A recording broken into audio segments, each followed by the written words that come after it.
भी हजरात खड़े होकर आगे आ जाए, आगे तशरीफ ले आए। जो हजरात बिल्कुल पीछे हैं अजहर भाई से गुजारिश करूँ तो आप सबको लेकर के आप भी आगे आ जाइए। आइए हम अपने हजरत का इस्तकबाल करते हैं। नारे तकबीर, नारे रिसालत और सुन्नत मसलक आला हजरत। नारे तकबीर, नारे रिसालत।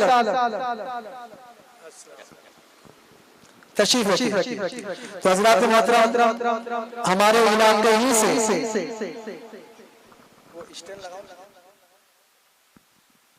अल्हम्दुलिल्लाह खलगाट की सरजमीन से तशरीफ लाए हजरत अल्लाह मौलाना मुफ्ती गुलाम हैदर साहब तूला। अब बिला ताखीर उनका बयान शुरू होगा, लेकिन मैं फिर आप हजरात से गुजारिश करूंगा कि आप हजरात जो भी इधर उधर बैठे हैं या घूम रहे हैं यहाँ पर आ जाइए।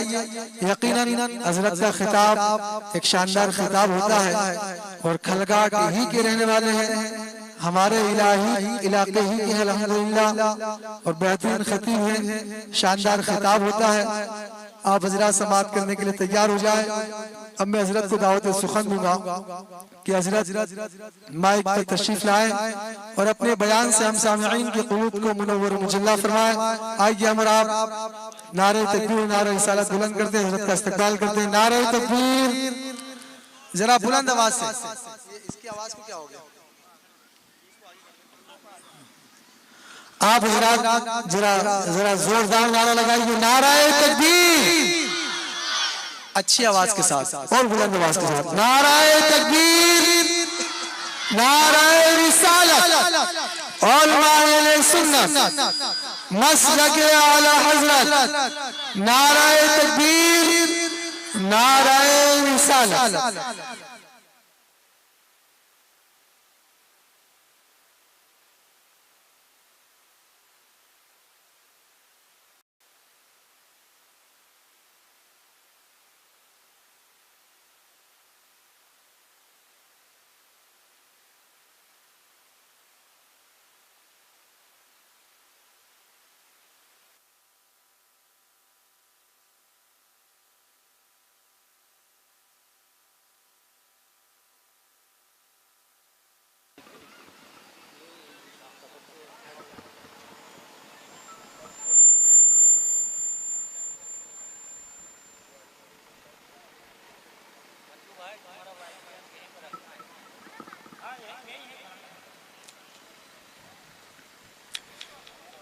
स्टेज पर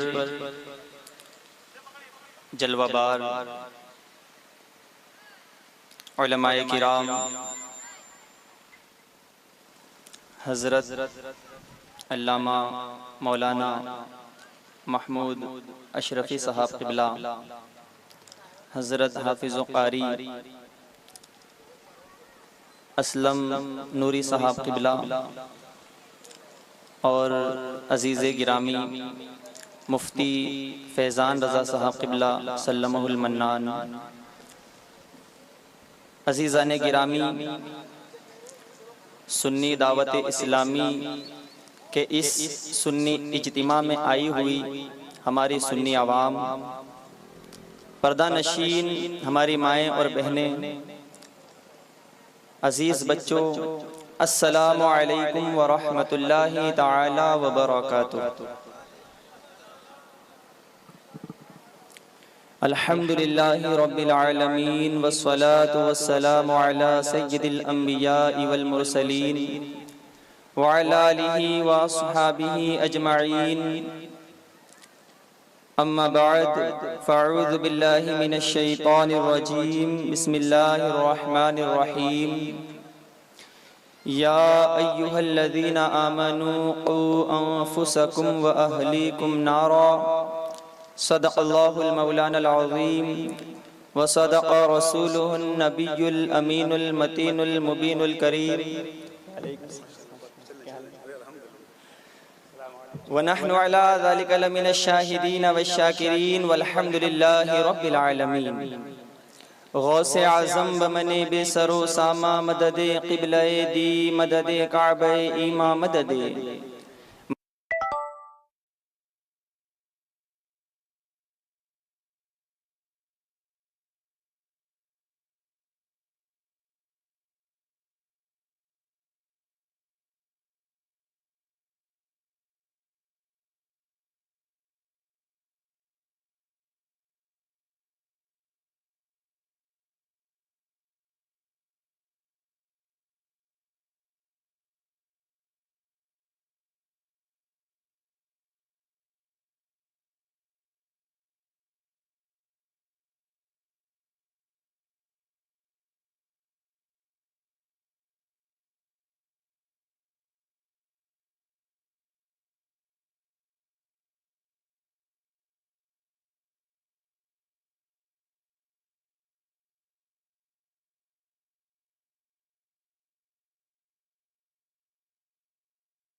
वजूहात हैं, लेकिन सबसे बड़ी वजह वालिदैन की बेतवज्जोही है।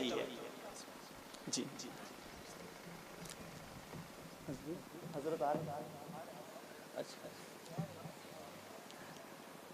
वालिदैन की बेतवज्जोही के सबब हमारे बच्चे वो सवर नहीं रहे हैं, बिगड़ रहे हैं।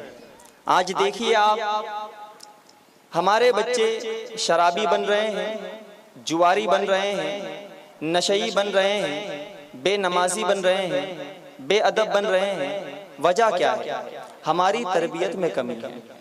और अल्लाह रब्बुल इज्जत ने हम सबको मुखातब करके इरशाद फरमाया, या अय्युहल्लज़ीना आमनू क़ू अनफुसकुम व अहलीकुम नारा।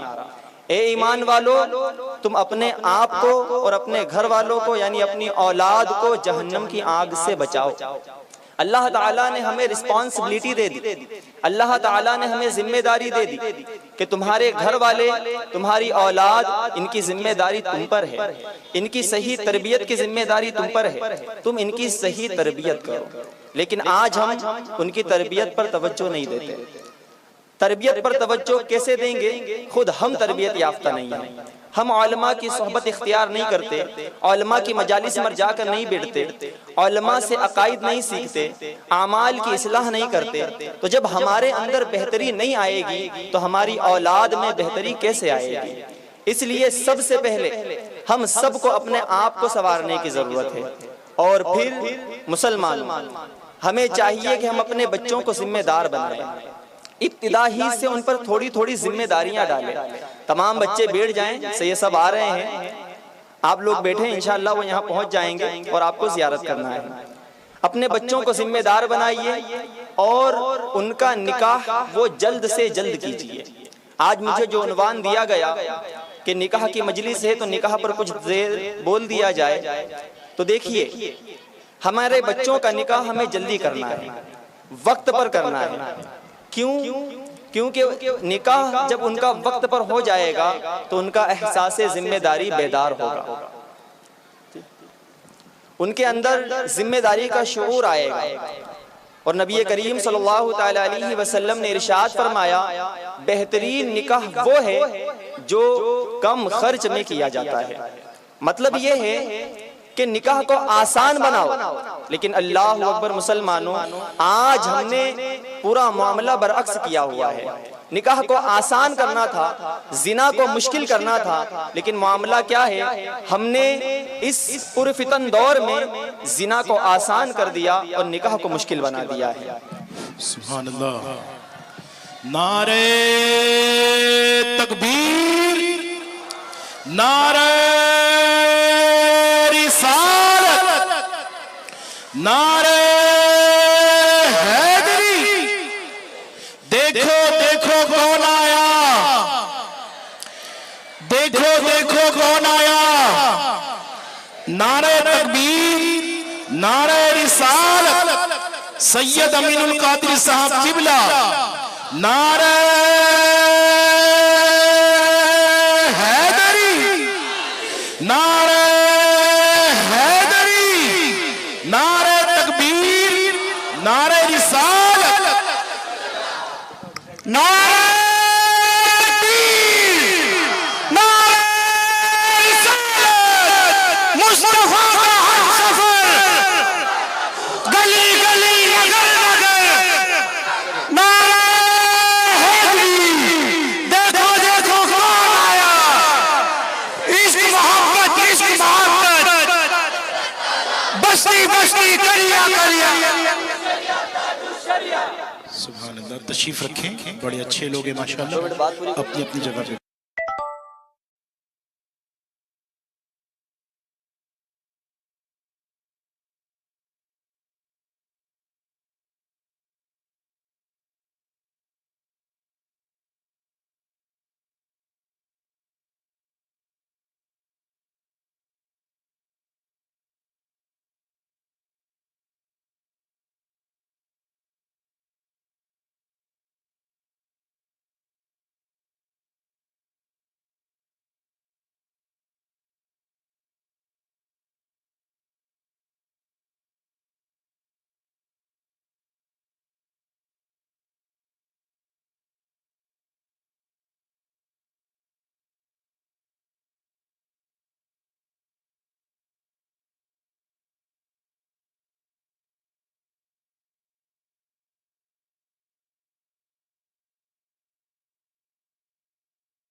रखिए, निकाह को आसान कीजिए, अपने बच्चों की शादी को सुन्नते मुस्तफ़ा के मुताबिक कीजिए। यही पैगाम है और यही असल है। खुराफात से बचिए, नाजायज़ रस्म से बचिए और गुनाहों से बच करके सुन्नते मुस्तफ़ा के मुताबिक अपने बच्चों की शादी कीजिए। अल्हम्दुलिल्लाह आप तमामी हजरात सुन्नी दावत इस्लामी के तहत इस सुन्नी इज्तिमा में तशरीफ लाए हैं। ये एक बेहतरीन तहरीक है जो कि नौजवानों को संवारने का काम कर रही है। और भी बहुत से काम हैं जो नुमाया काम हमारे सैयद साहब क़िबला की ज़ात गिरामी वो अहले सुन्नत के हक़ में अंजाम दे रही है। हमें ज़रूरत है इस बात की कि ऐसी तहरीक या अहले सुन्नत की हर वो तहरीक जो अहले सुन्नत के लिए मुफीद है, उनके अकायद की इस्लाह के लिए, उनके नज़रियात की इस्लाह के लिए, उनके आमाल की इस्लाह के लिए अगर काम कर रही है तो हम सब की ये रिस्पॉन्सिबिलिटी है कि हम शाने से शाना मिलाकर एक दूसरे के साथ चलें, एक दूसरे का साथ दें और हर एतबार से ऐसे इज्तिमाआत में शरीक होने की कोशिश करें। ये इज्तिमाआत बड़े पुर असर हुआ करते हैं और अल्हम्दुलिल्लाह सैयद अमीनुल कादरी साहब का खिताब तो पुर असर ही होता है। ये जुमला बड़ी दयानतदारी से मैं कह रहा हूँ। क्योंकि इनके बयानात से हमने देखा है अल्हम्दुलिल्लाह नौजवान राह रास्त पर आते हैं, गुनाहों को छोड़ते हैं, नमाजों की तरफ आते हैं, सुन्नते मुस्तफ़ा के मुताबिक जिंदगी गुजारने की कोशिश करते हैं। और ये जुमला मैं क्यों कह रहा हूँ, एक वाकया खुद मेरे साथ गुजरा है। मेरी तालीम बुरहानपुर के इदारे में हुई, दारुल उलूम नूरिया अहले सुन्नत बदरुल इस्लाम। मेरे शेख हजरत अल्लामा मौलाना हसन मलिक नूरी साहब क़िबला हैं। मैं खलगाट का रहने वाला। दौरान तालीब इल्म में जब भी हम जाते बस का सफर होता था। अब हम उसमें बुरहानपुर के सफर में 3 बसें बदलना पड़ती थी। एक बस खरगोन से बदलना होती थी, फिर देशगांव से और फिर बुरहानपुर पहुंचते थे। दौरान तालीब इल्म में बड़ी मशक्कत से हमें सफर करना होता था। एक वक्त क्या हुआ, मैं जब खरगोन से बस में बैठा तो मेरे पास एक नौजवान आकर बैठा और मेरी आदत है जब भी मैं किसी के पास बैठता हूँ तो कोशिश करता हूँ कि उससे कुछ अकीदे की बात समझा दूँ, उसकी कुछ इस्लाह कर दूँ।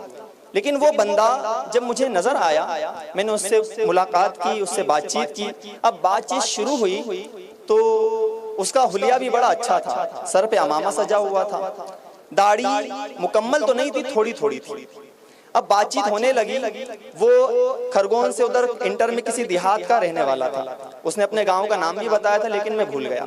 बहरहाल वो नौजवान कहने लगा कि हजरत मैं यूट्यूब पर बयान सुनता हूँ, एक हजरत का बयान मुझे बड़ा भाता है। मैं सुनता हूँ और जब बयान सुनता हूँ तो वो दिल में उतरता चला जाता है। अल्हम्दुलिल्लाह मैं 5 वक्त की नमाज की पाबंदी करने लगा और मैंने नियत कर ली है कि मैं अपने चेहरे पर सुन्नत मुस्तफ़ा भी रख लूं। हजरत मैं बदकारियों में मुब्तला था, लेकिन अल्हम्दुलिल्लाह उन हजरत का बयान सुन सुनकर मैंने बदकारी को छोड़ दिया। और उसकी उम्र कोई बहुत ज्यादा नहीं, 23-24 साल का वो बच्चा था। वो गुफ्तगू कर रहा, मैं उसकी गुफ्तगू सुनता रहा। मैंने उससे पूछा, बेटा उन हजरत का नाम क्या है? अब उसे नाम याद नहीं आ रहा था। अब होता है ना, बहुत से लोगों को नाम नहीं आता है, वो यूट्यूब पर वीडियोस देखते हैं। अच्छा, मैंने कहा वीडियो निकाल कर बताओ। उसने मोबाइल निकाला और जैसे ही उसने अपना यूट्यूब खोला तो एक पहला ही वीडियो सामने आ गया और वो वीडियो सैयद अमीनुल कादरी साहब का था। सैयद अमीनुल कादरी साहब का था। बोले हजरत यही वो हजरत है। मैंने कहा बेटा इनका नाम ये आले रसूल भी है, औलादे अली भी है, इनका नाम सैयद अमीनुल कादरी साहब है। तो उसने जब मुझे ये बातें बताई मुझे बड़ी खुशी हुई कि अल्हम्दुलिल्लाह अहले सुन्नत वल जमाअत में ऐसे मुबल्लिगीन इस्लाम भी है जो नौजवानों की इस्लाह कर रहे हैं, उनकी तरबियत कर रहे हैं, उनकी फिक्रों को संवार रहे हैं, नमाजों की तरफ उनके बयानात से आ रहे हैं। इसलिए इस सुन्नी इज्तिमा में सुन्नी दावत इस्लामी के तहत ये इज्तिमा हो रहा है। इस इज्तिमा में बस मैं एक ही पैगाम दूंगा कि आप लोग ऐसे इज्तिमाआत में शरीक हो जहां पर दीन सिखाया जाता है। असल दीन पेश किया जाता है, दीन का असल मवाद आवाम तक पहुंचाया जाता है। ऐसे इज्तिमात में शरीक होंगे तो इंशाअल्लाह हमारा भी फायदा होगा, उम्मत मुस्लिमा का भी फायदा होगा और हम इज्तिमाइयत के साथ अहले सुन्नत वल जमात के काम अंजाम दे सकेंगे। अल्लाह करीम से मैं दुआ करता हूँ, मौला करीम हम सबको नेक आमाल करने की तौफीक अता फरमाए और अपने बड़ों के बयानात को, इज्तिमाआत को सुनने की तौफीक अता फरमाए। अस्तगफिरुल्लाह रब्बी मिन कुल्ली ज़ंबिन व अतूबु इलैहि, ला इलाहा इल्लल्लाह मुहम्मदुर रसूलुल्लाह सल्लल्लाहु अलैहि वसल्लम।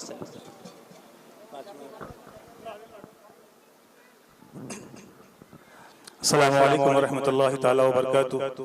बड़ी ही मुअद्दबाना गुजारिश करते हैं जो हज़रात ज़रूरत ठहरे बराए करम महफिल में तशरीफ रखें, क्योंकि जिस मेहमान खुसूसी का हमें बड़ी शिद्दत से इंतज़ार था अल्हम्दुलिल्लाह हमारी निगाहों के सामने है। मुख्तसर से वक्त के लिए अल्हम्दुलिल्लाह रब्बिल आलमीन वस्सलातु वस्सलामु अला सय्यिदिल अंबिया व सय्यिदिल मुरसलीन व अला आलिहि व सहाबिहि अजमईन, अम्मा बाद, फ़अऊज़ु बिल्लाहि मिनश शैतानिर रजीम, बिस्मिल्लाहिर रहमानिर रहीम। अतीउल्लाह व अतीउर रसूल व ला तनाज़ऊ फतफ़शलू व तज़हब रिहुकुम वस्बिरू इन्नल्लाह मअस साबिरीन। सदक़ल्लाहुल अज़ीम। खुद पाक पर अल्लाहुम्मा सल्लि अला सय्यिदिना मौलाना मुहम्मदिन नबिय्यिल उम्मिय्यिल हबीबिल आलिल अज़ीमिल जाह व अला आलिहि व सहबिहि व बारिक वसल्लिम। सल्लु अलैहि सलातन व सलामन अलैका या रसूलल्लाह सल्लल्लाहु तआला वसल्लम। गिरामी, ये जो इज्तिमाआत होते हैं, जो ये जलसे होते हैं, ये एक मकसद के तहत इन जलसों का इनकाद किया जाता है। हमारे उलमाए अहले सुन्नत जो हमारे दरमियान जलवागर हैं, ये भी एक मकसद लेकर आए हैं। तो हमारा मकसद, आज हम जिस माहौल से जिंदगी गुजार रहे हैं, जिस पुरफितन दौर में हम इस वक्त अपनी जिंदगी गुजार रहे हैं, ये दौर बड़ा फितनों का है, इंतशार का है, इख्तलाफात का है। हर इंसान अपने आप को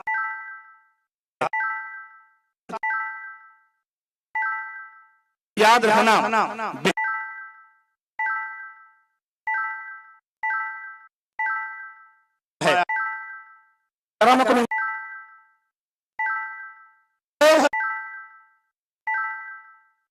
शिआर है तो अल्लाह तबारक व तआला के अहकाम पर, मुस्तफा कौनैन के फरामीन पर जो अमल करता है वही सबसे ज्यादा बेहतर है। अब इंसान चाहे जितना तमगा लगा ले, अपने नाम के बैनर छपवा ले, अपने नाम के ऐलान पे ऐलान करवा ले, उसे अपने आप को बेहतर करने से बेहतर नहीं हो सकता। बेहतर जब होगा जबकि अल्लाह उसके रसूल के फरमान पर अमल करेगा और मखलूक खुदा उससे बेहतर करेगी। हाँ, जाओ हशम न दोस्तों कुनबा कबीला देख कर महबूब रखता है खुदा बंदे का तकवा देख कर। तो हमें तकवा इख्तियार करनी है। आज हमारा मुआशरा जो है, आज हम इख्तलाफात के शिकार हो गए हैं। आज अहले सुन्नत सबसे ज्यादा इख्तलाफात का शिकार अहले सुन्नत है।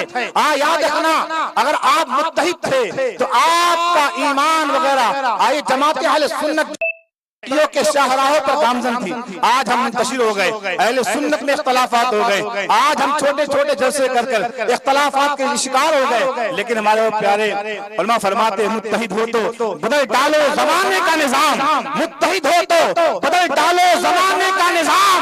मुंतशिर हो तो मरो, शोर मचाते क्यों हो? मुंतशिर हो तो मरो, शोर मचाते क्यों है? आज हमें इस बात की जरूरत है, हम अपने आपको में इत्तेहाद पैदा करें, सुन्नियों में इत्तेहाद पैदा करें, सुन्नत में इत्तेहाद पैदा करें। हमें ये नहीं देखना है कौन कादरी है, हमें ये नहीं देखना है कौन चिश्ती है, हमें ये नहीं देखना है कौन सोहरवर्दी है, हमें ये नहीं देखना है कौन रज़वी है, हमें ये नहीं देखना है कौन सोहरवर्दी है, हमें ये नहीं देखना है कौन कादरी है। हमें बस ये देखना है इसके सीने के अंदर दिल धड़क रहा है, उस धड़कते हुए दिल में मुस्तफा की मोहब्बत है कि नहीं, अबू बकर की मोहब्बत है कि नहीं, उमर की मोहब्बत है कि नहीं, उस्मान गनी की मोहब्बत है कि नहीं, हज़रत मौला अली की मोहब्बत है कि नहीं। हमें इस बात को देखना है, चाहे वो किसी पीर का मानने वाला हो, चाहे वो किसी सिलसिले का मानने वाला है, हमको इसका हुक्म है हम ये देखें उसके दिल में मोहब्बत कितनी है। भाई मेरे प्यारे, इत्तेहाद पैदा करो। इमाम उस वक्त तक इमाम नहीं होता जब तक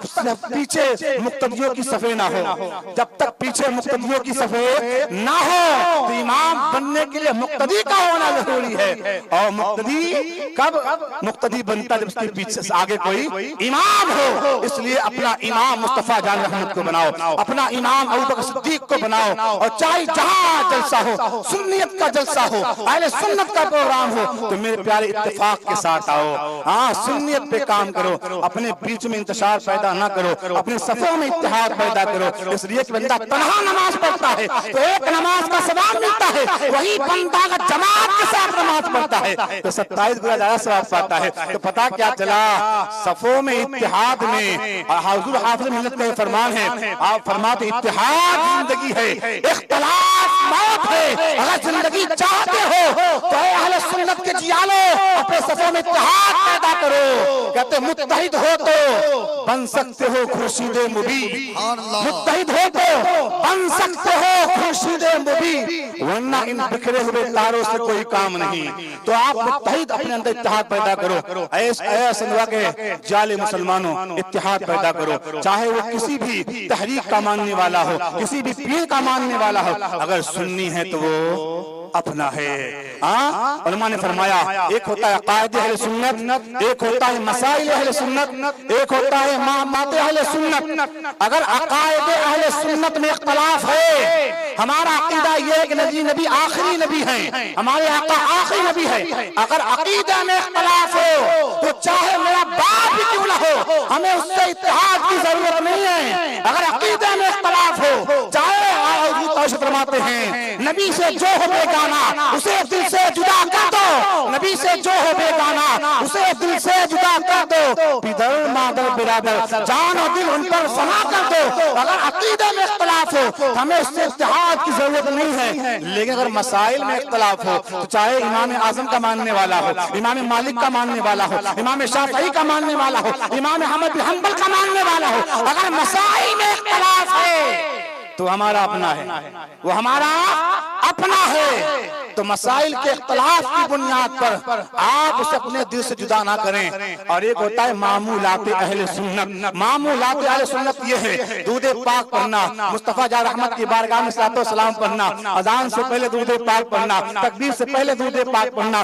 फातिहा न्याज़ करना, बुजुर्गों की बारगाहों में जाके हाजिर देना, ये तमाम के तमाम मामूलाते और अहले सुन्नत है। अगर मामूलाते अहले सुन्नत में कोई सलाम नहीं पढ़ रहा है, जल्दी में चला जा रहा है, कोई बंदा अजान दे रहा है लेकिन दूध पाक नहीं पढ़ पा रहा है, कोई बंदा फातिहा मज़ार शरीफ पे गया लेकिन फातिहा नहीं पढ़ा, तो इन मामूलाते अहले सुन्नत की बुनियाद पर आप किसी को बेअकीदा नहीं कह सकते, किसी को बदमज़हब नहीं कह सकते। अकीदा में इख्तिलाफ हो तो हमारा नहीं है, अगर मसाइल में इख्तिलाफ हो तो हमारा है। अकीदा दुरुस्त होना चाहिए। अगर मामूलाते अहले सुन्नत में इख्तिलाफ हो तब भी वो हमारा अपना है। अल्लाह तबारक व तआला तमाम अहले सुन्नत में इत्तिफाक पैदा फरमाए और हमें इत्तिफाक इत्तिहाद के साथ दीन सुन्नत का काम करने की तौफीक अता फरमाए। व आखिर दावाना अल्हम्दुलिल्लाह रब्बिल आलमीन। अस्सलामु अलैकुम व रहमतुल्लाह। बिला ताखीर बिला तमहीर, जिस मेहमानी खुसूसी का हमें शिद्दत से इंतजार था, जो हजार उम्र बराए मेहरबानी बराए करम उधर से गांव में तशरीफ रखें। हाँ इंशाअल्लाह मैं बड़े अदब एहतराम के साथ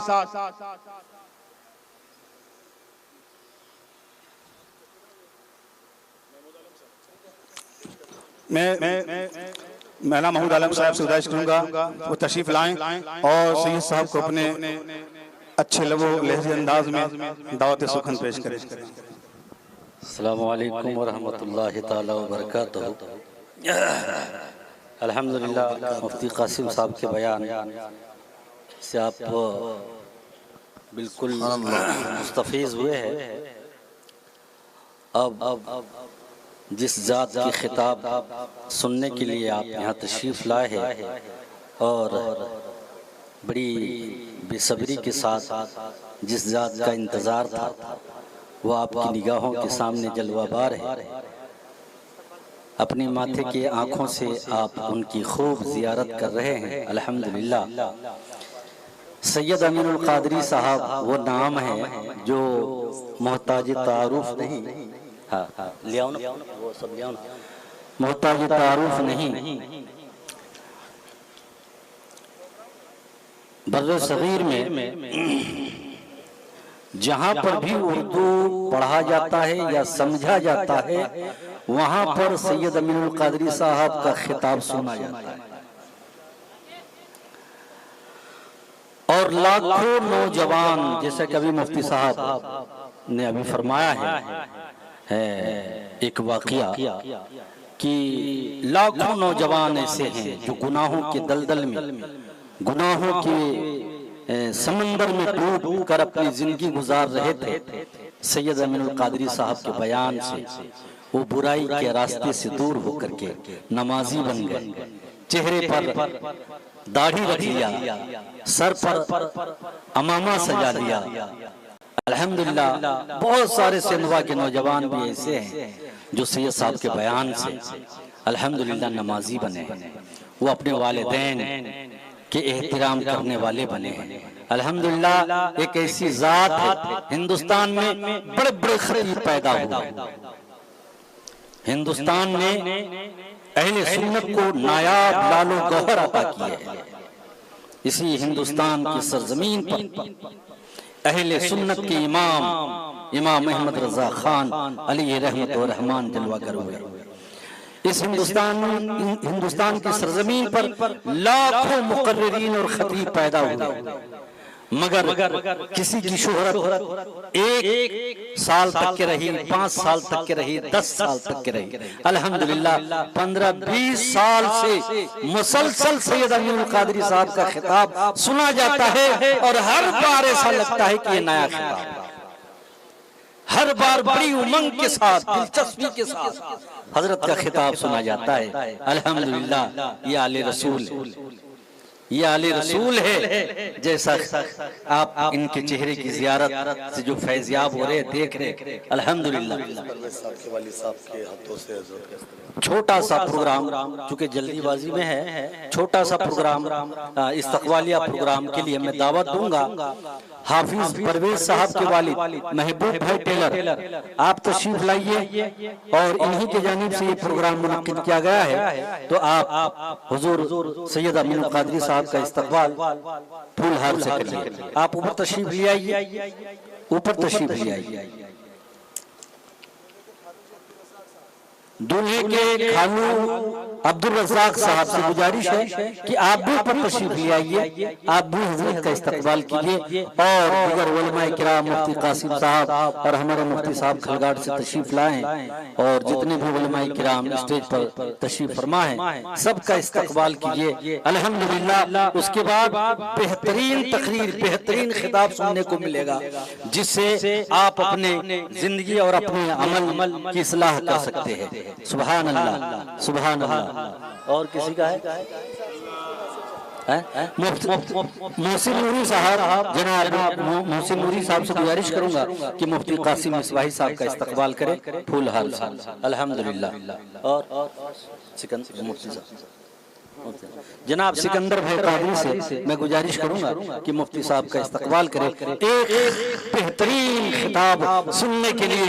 अल्हम्दुलिल्लाह जिनकी खिताबत में, जिनकी तकरीर सुनकर ऐसा लगता है ये अल्हम्दुलिल्लाह जिनकी खिताबत से ऐसा लगता है कि इनकी जो खिताबत है अहले सुन्नत के जितने भी सलासिले हक़ है उन तमाम का फैज़ आपको दे रहे हैं और तमाम बुजुर्गान दीन के फैज़ को अपने खिताब के जरिए से अवाम उन्नास को अपना फैज़ बांटते हैं। हज़रात मैं ज़्यादा टाइम न लेते हुए हजरत को आपको रूबरू करूंगा। हजरत की तशरीफ आवरी से पहले हजरत का इस्तकबाल नारा है तकबीर से करे। नारे तकबीर, नारे तकबीर, नारे रिसालत, नारे रिसालत, मसलके आला हज़रत जिंदाबाद, मसलके आला हज़रत जिंदाबाद। सैयद अमीनुल कादरी साहब क़िबला, सैयद अमीनुल कादरी साहब क़िबला। नारे तकबीर, नारे रिसालत।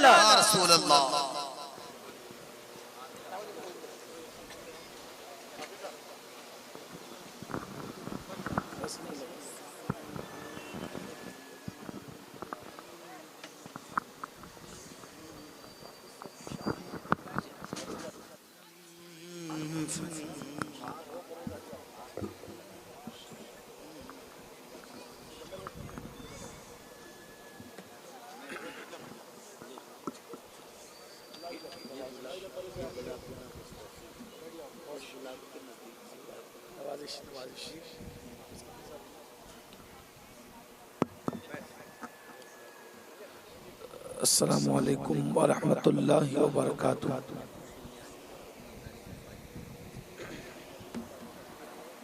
अस्सलामु अलैकुम व रहमतुल्लाहि व बरकातुहू। अल्हम्दुलिल्लाहि रब्बिल आलमीन। सुभान अल्लाह। नारे तकबीर, नारे रिसालत। अल्हम्दुलिल्लाहि रब्बिल आलमीन वल आक़िबतु लिल मुत्तक़ीन वस्सलातु वस्सलामु अला सय्यिदिल अंबिया मुरसलीन व अला आलिहि व अस्हाबिहि तय्यिबीन अत्ताहिरीन। अम्मा बाद फ़अऊज़ु बिल्लाहि मिनश शैतानिर रजीम। बिस्मिल्लाहिर रहमानिर रहीम। लक़द कान लकुम फ़ी रसूलिल्लाहि उस्वतुन हसना। सदक़ल्लाहुल अज़ीम। क़ाला सय्यदुल कौनैन सल्लल्लाहु अलैहि व आलिहि वसल्लम अन्निकाहु मिन सुन्नती फमन रग़िबा अन सुन्नती फ़लैसा मिन्नी।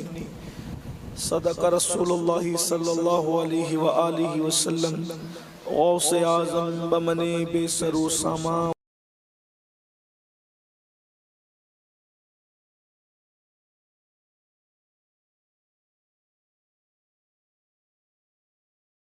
दादा मददे बगिरदा बेबला उफ्तादा कश्ती मदद कुन या मुइनुद्दीन चिश्ती।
बरसे करम की भरन फूले नेअम के चमन।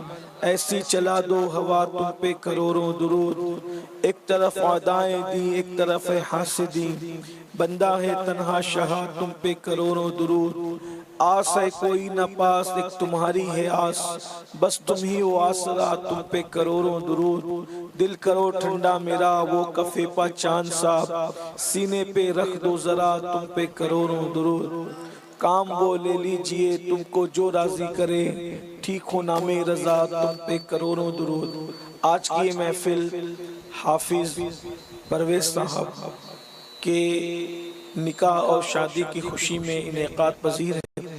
मुझसे पेशतर आपने दो मुफ्तियान किराम के ख्यालात और साथ ही हज़रत अल्लामा महमूद आलम साहब से भी उनकी गुफ्तगू और सब अहबाब से समात की।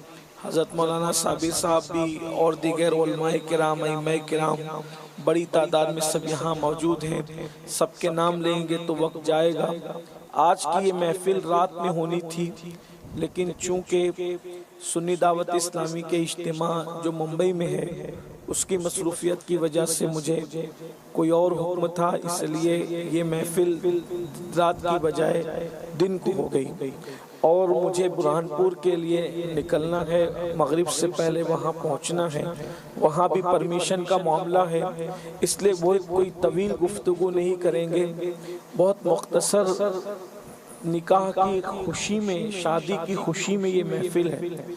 तो सबसे पहले मैं हाफिज साहब के वालिद साहब को और उनके घर वालों को मुबारकबाद पेश करता हूँ कि लोग शादियाँ करते हैं तो नाच गाना करते हैं, और आप शादी की खुशी में रसूल पाक की महफिल कर रहे हैं, ये बहुत बड़ी बात है। मैं आप सबको ये पैगाम देता हूँ कि हो सके तो इस रिवायत को जिंदा कीजिए और इसको फरोग दीजिए। बल्कि मैं तो आप सबसे ये कहता हूँ, खतना कराओ बच्चे की तो हुजूर की सीरतुन नबी की महफिल रखो, शादी हो तो सीरतुन नबी की महफिल रखो। इसी तरीके से किसी की मैयत हो जाए, अल्लाह ना करे, तो सीरतुन नबी की महफिल रखो। यानी महफिल कोई हो, जिक्र रसूल होना चाहिए। हुजूर अलैहिस्सलातु व तस्लीम की सीरत और हुजूर अलैहिस्सलाम का जिक्र इतनी कसरत से करो, इतनी कसरत से करो कि दोस्त तो दोस्त है, दुश्मन को भी पता चल जाए कि मुस्तफ़ा जाने रहमत का अखलाक क्या है, हुजूर का किरदार क्या है, हुजूर अलैहिस्सलाम की जिंदगी क्या है, हुजूर अलैहिस्सलाम की सुबह क्या है, हुजूर अलैहिस्सलाम की शाम क्या है। एक बात मैं आपको बताऊं, मुफ्ती साहब अभी कह रहे थे कि लोग मुंतशिर हो गए। सच्ची बात बताऊं, लोग हुजूर की सीरत से दूर हुए हैं, इसीलिए मुंतशिर हुए हैं। जो कौम अपने नबी की सीरत पर अमल करेगी वो कभी किसी से नफरत नहीं कर सकती। अल्लाह के रसूल सलाम ने मोहब्बतों का दर्स दिया है। हुजूर अलैहिस्सलातु व तस्लीम ना बांटने आए थे ना काटने आए थे। हुजूर अलैहिस्सलातु व तस्लीम सच्चे अकीदे की लड़ी में सारी दुनिया को पिरोने के लिए तशरीफ लाए थे। अल्लाह के रसूल सल्लल्लाहु अलैहि वसल्लम ने हमें दर्स दिया। तफसीर खजानुल इरफान में अल्लामा सैयद नईमुद्दीन मुरादाबादी 15वें पारे के हाशिए पर लिखते हैं कि अल्लाह के रसूल अलैहिस्सलाम फरमाते हैं कि जो मेरी उम्मत में फितना पैदा करके उम्मत को मुंतशिर कर दे, वो इंसान की औलाद नहीं बल्कि वो शैतान की औलाद है, वो ज़ुर्रियत शैतान है। अल्लाह के रसूल अलैहिस्सलाम को जुदाई इतनी नापसंद है। उम्मत में जब भी इंतशार होता है तो सबसे ज्यादा तकलीफ अगर किसी को होती है तो अल्लाह के रसूल को होती है। इसलिए कि हुजूर अकरम सल्लल्लाहु अलैहि वसल्लम माँ से ज्यादा अपनी उम्मत से प्यार करते हैं, बाप से ज्यादा अपनी उम्मत को प्यार करते हैं। माँ बाप अपने औलाद से जितना प्यार नहीं कर सकते, उससे ज्यादा अल्लाह के रसूल अपनी उम्मत से प्यार करते हैं। इस गुलशन को सजाने के लिए रसूलुल्लाह ने बड़ी मेहनतें की है। तो जब इसको कोई मुंतशिर करता है तो अल्लाह के रसूल का दिल दुखता है, हुजूर अलैहि सलाम को तकलीफ पहुंचती है, हुजूर अलैहि सलाम को अजियत होती है। और यहाँ तक फरमाया, जो जोड़ता है खुदा उसको अपनी रहमतों से जोड़ता है, और जो तोड़ता है खुदा उसे अपनी रहमतों से दूर फरमा देता है।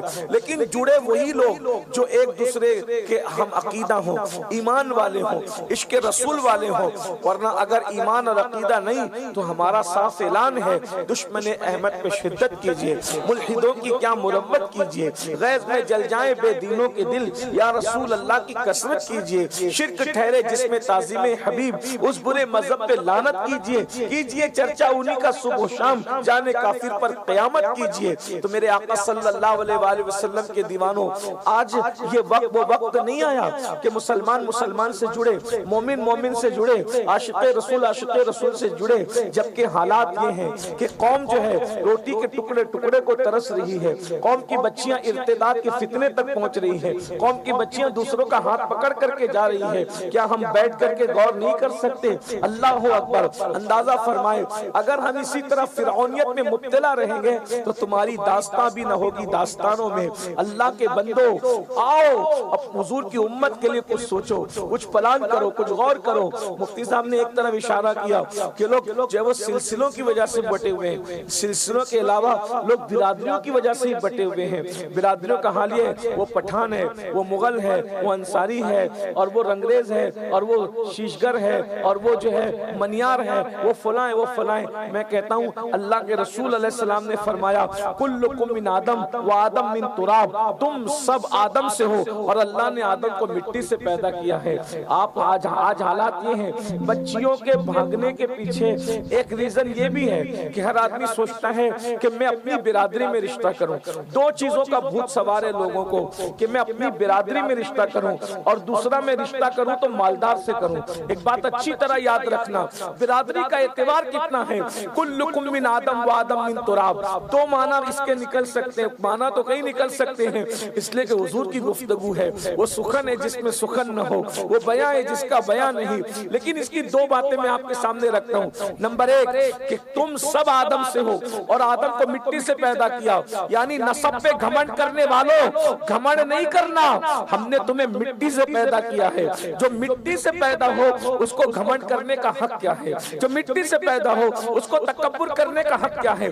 मुझे बताओ कौन सा ऐसा इंसान है जो मिट्टी से पैदा नहीं हुआ? जब मिट्टी से पैदा हुए हो तो मिट्टी की औकात क्या है, मिट्टी की हैसियत क्या है? मिट्टी बन के रहो, हम खाक है और खाक ही मावा है हमारा, खाकी तो वो आदम जदे आला है हमारा, हम खाक है। और जो खाकी बन करके रहता है अल्लाह उसको उरूज अता करता है, और जो घमंड करता है फिर उसको जलील और रुस्वा कर दिया जाता है। तो घमंड मत करो नसब पर, तुम्हें मिट्टी से पैदा किया गया। और फिर दूसरी बात ये, कुल्लुकुम मिन आदम व आदम मिन तुराब, तुम सब आदम से हो, यानी तुम में कोई जलील नहीं है क्योंकि तुम सब आदम के बेटे हो। जो नबी का बेटा हो वो जलील कैसे हो सकता है? जो नबी का बेटा हो वो रुस्वा कैसे हो सकता है? तुम सवाले नबी हो, हजरत आदम की औलाद होने के एतबार से आदम के बेटे हो। मेरे भाइयों, तो मैं ये बात कर रहा हूँ, 30 साल तक माएँ और बहनें भी मौजूद हैं, 35 साल तक बेटियां बिठा के रखते हैं। हम पठान हैं तो पठानों में देंगे, हम शेख हैं शेखों में देंगे, हम मुगल हैं मुगल में देंगे। नतीजा ये होता है कि अपनी रिक्वायरमेंट इतनी बढ़ती चली जाती है कि हम लोग फिर बच्ची की उम्र बढ़ती जाती है और मुनासिब रिश्ता नहीं आता। नतीजा ये होता है कि फिर वो बिस्तर पे सिसकियां लेने में मजबूर होती है और उम्र बढ़ने के बाद फिर रिश्ते आना ही बंद हो जाते हैं। फिर कभी कभी ऐसा होता है अगर शरीफ है तो सिसकियां लेकर बिस्तर पर तड़पती रहती है, और थोड़ी सी बेबाक है तो किसी का भी हाथ पकड़कर चली जाती है। आपको मैं पूछना चाहता हूँ, क्या रसूलुल्लाह के घराने से बढ़कर हमारे यहाँ शराफत है? अल्लाह अकबर। हमारी सारी शराफतें मुस्तफा जान रहमत का सदका है। जब अल्लाह के रसूल एक कनीज को शरफ बख्श सकते हैं, आप मुझे बताएं अल्लाह के रसूल एक कनीज को शरफ बख्श सकते हैं। अब वो कनीज नहीं है, कहने को कनीज है लेकिन कनीज नहीं है, वो तो हम सब की माँ है, उम्मुल मोमिनीन है। लेकिन मुझे बताओ, रसूलुल्लाह की औलाद की माँ दो बीबियां ही बन सकी, एक तो उम्मुल मोमिनीन सैयदा खदीजा हैं, अल्लाह अकबर, जो मलका तुज्जार थी, और दूसरी एक कनीज है सैयदा मारिया किबतिया रदी अल्लाह ताला अन्हा। अल्लाह अकबर, हुजूर की कनीज है लेकिन हुजूर के शहजादे की माँ बन गई है। अल्लाह अल्लाह। जब हजरत सैयदना इमाम हुसैन का निकाह हजरत शहरबानों के साथ हुआ तो किसी ने ताना दिया, वाह हुसैन, अल्लाह अकबर, तुमने कनीज के साथ निकाह कर लिया, एक कनीज को आजाद करके अपनी बीवी बना लिया। तो उस वक्त इमाम हुसैन ने कहा, मैंने कौन सा नया काम किया है? जो मेरे नाना ने किया था वही मैंने भी किया है।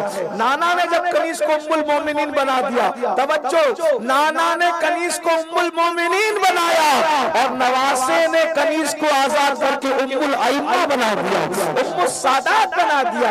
आप अंदाजा तो फरमाए। अल्लाह अकबर। ये है इस्लाम का नजरिया। मेरे आका सल्लल्लाहु अलैहि वसल्लम के दीवानों, हालांकि वो नसब में बहुत आला थी, अल्लाह अल्लाह, जिनका जिक्र हो रहा है, मगर मैं बात ये करना चाहता हूँ कि आज हम अगर हिंदुस्तान के इस माहौल में संजीदगी के साथ नहीं सोचेंगे तो आने वाले हालात बड़े दर्दनाक होंगे। दौलतमंद मत देखो बल्कि दीनदारी देखो, नसब मत देखो बल्कि शराफत देखो। मेरी गुजारिश आपसे ये है, हमारा मेयार ये होना चाहिए, जो मोमिन है, रसूलुल्लाह का आशिक है, वो अपना है। हजरत सलमान फारसी से किसी ने पूछा था, सलमान तेरी बिरादरी क्या है? तो सलमान फारसी ने कहा था, अना मुहम्मदी मुहम्मदी मुहम्मदी।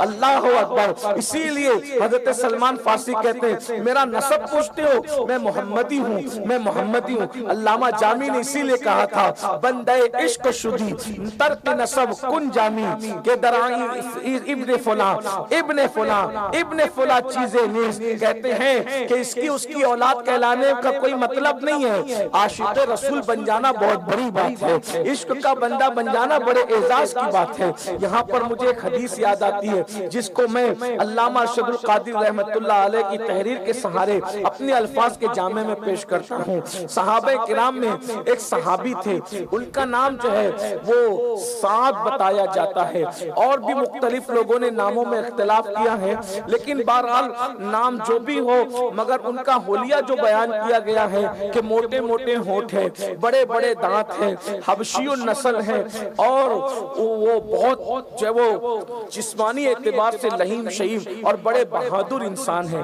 लेकिन बहुत भोले भाली तबीयत के थे, बहुत भोले से थे। तो अल्लाह के रसूल अलैहि सलाम उनसे अक्सर मिजाह फरमाया करते थे, मजाक कर लिया करते थे मेरे आका अपनी शान के मुताबिक। अब आपको हैरत हो रही होगी सोच करके कि हुजूर भी मजाक करते थे। हाँ, मजाक करना सुन्नत है और मजाक उड़ाना हराम है। हम लोग मजाक उड़ाते हैं, मजाक उड़ाने की इस्लाम में इजाजत नहीं है, मजाक करना सुन्नत है। मजाक उड़ाने में और मजाक करने में फर्क क्या है? मजाक करना इसको कहते हैं कुछ ऐसी बात कह दी जो झूठ भी नहीं है, आपने भी हंस लिया, उसने भी हंस लिया, दोनों खुश हो गए, मोहब्बत बढ़ गई, इसको कहते हैं मजाक। और एक मजाक उड़ाना किसी की तजलील करने के लिए, तहकीर करने के लिए, उसकी हंसी उड़ाई जाए, उसको जलील करने के लिए, ये हराम है। इसलिए मजाक किया करो, मजाक उड़ाया ना करो। दरअसल ये मुंह लटका कर बैठने की बिदअत अभी 50 साल से इजाद हुई है, वरना हमारा हर बुजुर्ग जिंदा दिल होता था, मजाक करने वाला होता था। अल्लाह अकबर। अगर मैं ये चैप्टर खोलूं ना कि बुजुर्गों ने किस तरीके की मजाक की है, तो इस पर एक तवील तकरीर तैयार हो जाएगी। लेकिन मुझे यहाँ पर एक बात याद आई, अल्लाह अकबर। सैयदी आला हजरत इमाम अहमद रजा मुहद्दिस बरेली रहमतुल्लाह अलैह के यहाँ एक लौता पोता था, बहुत मन्नत मुरादों के बाद दुआ की थी, तो मौलाना हामिद रजा साहब हुज्जतुल इस्लाम रहमतुल्लाह अलैह के घर में एक बेटा पैदा हुआ, उनका नाम रखा गया इब्राहिम रजा जिलानी मियां। और आला हजरत को पोते की इतनी खुशी थी कि जब पोते की खतना की तो हिंदुस्तान भर के उलमा को मदऊ किया था जो उनके ताल्लुकात में थे।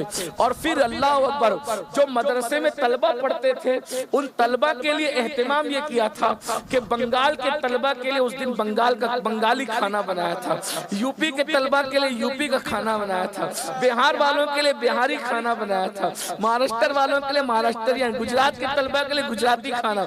यानी इमाम अहमद बहुत मालदार आदमी थे, शायद आपको नहीं पता हो, वो जागीरदार घराने से ताल्लुक रखते थे। उनके जो जज थे शुजातियार खान साहब, वो बहुत बड़े जो है वो शश हजारी मनसब पे फाइज थे। में बात अब दूर निकलती जा रही है, मैं इस तरफ जाऊंगा तो लंबी होगी, पर वो बहुत मालदार थे। और उसके बाद फिर ये है कि जितने मदरसे के तलबाए थे उस वक्त में हर तालिब इल्म को 5-5 रुपया नजराना भी दिया जा रहा था।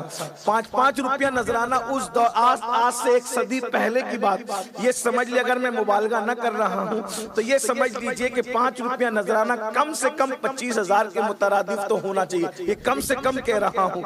उसके बाद किसी को शेरवानी दी गई, किसी को जुब्बा वगैरह वगैरह, इतना सब एहतमाम किया। लेकिन जब खतना का वक्त आया तो इमाम अहले सुन्नत कमरे से निकल गए। ये बुजुर्गों की मिजाज की बात कर रहा हूँ, कितने जिंदा दिल थे वो लोग। कमरे से निकल गए तो उनके बड़े करीबी दोस्त थे हजरत अल्लामा वसी अहमद साहब मुहद्दिस सूरती रहमतुल्लाह अलैह, बहुत। और दोस्तों में अल्लामा हो, मुफ्ती हो, शेखुल हदीस हो, दोस्तों के साथ तो आदमी दोस्त ही रहता है। तो जब कमरा छोड़ के जाने लगे तो मुहद्दिस सूरती ने पूछा, हजरत पोते के लिए इतना एहतमाम किया और जो है वो अब वक्त आया खतना का तो कमरा छोड़ के जा रहे हैं। तो इमाम ने मुस्कुराते फरमाया कि मुझे डर बहुत लगता है, मुझे बहुत डर लगता है खतना के वक्त, इसलिए मैं किसी की खतना के वक्त रुकता नहीं, मुझे बहुत डर लगता है इसलिए मैं जा रहा हूँ। और फिर अजराए मिजाह कहते हैं अपने वक्त तो मजबूरी थी इसलिए बैठ गए थे। अंदाजा फरमाइए, हमारे असलाफ थे, हमारे बुजुर्ग थे, हमारे असलाफ थे, उनकी जिंदगियां इसलिए कि जिंदा दिल जो लोग होते हैं ना वो जिंदा दिली के साथ जीते हैं। ये जो मुंह लटका के बैठने की बिदअत है ना, जिनको कुछ आता जाता नहीं, वो तकवा झाड़ने के लिए, वरना हमारा हर बुजुर्ग जिंदा दिल था। एक मर्तबा हुजूर मुफ्ती आजम रहमतुल्लाह अलैह के यहाँ जब वो मेहमान आए तो हजरत ने सर्दी के दिन थे, तो आपने दामाद से और खादिम भी देखा, खालिद मियाँ कंबल का इंतजाम कीजिए, मेहमान आए। तो खालिद मियाँ ने कहा हुजूर आपके मेहमानों के लिए मेरी जान भी हाजिर है। तो मुफ्ती आजम ने ना तुम्हारी जान ओढ़ने के काबिल आएगी ना बिछोने के काबिल आएगी, उनको कंबल की जरूरत है, कंबल ला के दीजिए। हुजूर मुफ्ती आजम रहमतुल्लाह अलैह इतने, यानी हमारा हर बुजुर्ग जिंदा दिल था। अगर ये बात मैं करूं, अब हमारे आका तो फिर हमारे आका है। एक बूढ़ी औरत आई अल्लाह के रसूल के पास, का या रसूल अल्लाह दुआ कर दें कि मैं जन्नत में चली जाऊं। तो मेरे आका अलैहि सलाम ने फरमाया तुम्हें पता है कोई बुढ़िया जन्नत में नहीं जाएगी, कोई बुढ़िया जन्नत में नहीं जाएगी। देखो शादी की बात है और फिर कैसी बात मजाक की निकल आई है, सुभान अल्लाह है, शादी का मौका है और बात मजाक। हुजूर ने फरमाया कोई बुढ़िया जन्नत में नहीं जाएगी। और वो बुढ़िया गई और जाकर हजरत सैयदा आयशा के पास खूब रोने पीटने लगी, मैं जवान क्यों नहीं मर गई, मैं बचपन में क्यों नहीं मर गई, मैं बुढ़ी क्यों हो गई। हुजूर कहते हैं कि मैं जन्नत में नहीं जाऊंगी। तो आका इस्लाम के ने सुना तो मैं बड़ी भी, मैंने ये कब कहा कि तुम जन्नत में नहीं जाओगी, मैंने तो ये कहा कि कोई बुढ़िया जन्नत में नहीं जाएगी। यानी जब भी किसी को जन्नत में दाखिल किया जाएगा तो बुढ़ापे में नहीं, हर बुढ़े को पहले जवान किया जाएगा, जवान करके जन्नत में दाखिल किया जाएगा। अल्लाह। एक देहाती आए, एक देहाती आके कहते या रसूलल्लाह आप मुझे ऊंट अता फरमाए, ऊंट। हुजूर ने मैं तुम्हें ऊँटनी का बच्चा दूंगा। उन्होंने कहा हुजूर मुझे ऊंट दीजिए। आका फरमाते मैं तुम्हें ऊँटनी का बच्चा दूंगा। आका ने उन्होंने अर्ज़ की या रसूलल्लाह ये इसको बहुत पालना पड़ेगा, बड़ी मेहनत करनी पड़ेगी, हुजूर आप मुझे ऊंट दीजिए। हुजूर ने मुस्कुरा के फरमाया अल्लाह के बंदे वो ऊंट भी तो ऊँटनी का बच्चा ही होता है ना। तो ये हुजूर अलैहिस्सलाम इस तरह मिजाज फरमाते थे। बहरहाल लेकिन उस मिजाज में कोई झूठ नहीं होता था, खिलाफ शान नहीं होता। मेरे आका फिर मेरे आका सल्लल्लाहु अलैहि वसल्लम अल्लाह तबारक व तआला, इसीलिए हमें भी जिंदा दिली के साथ रहना चाहिए। अच्छे खुश रहो, जोड़ने की कोशिश करो, तोड़ने की कोशिश न करो।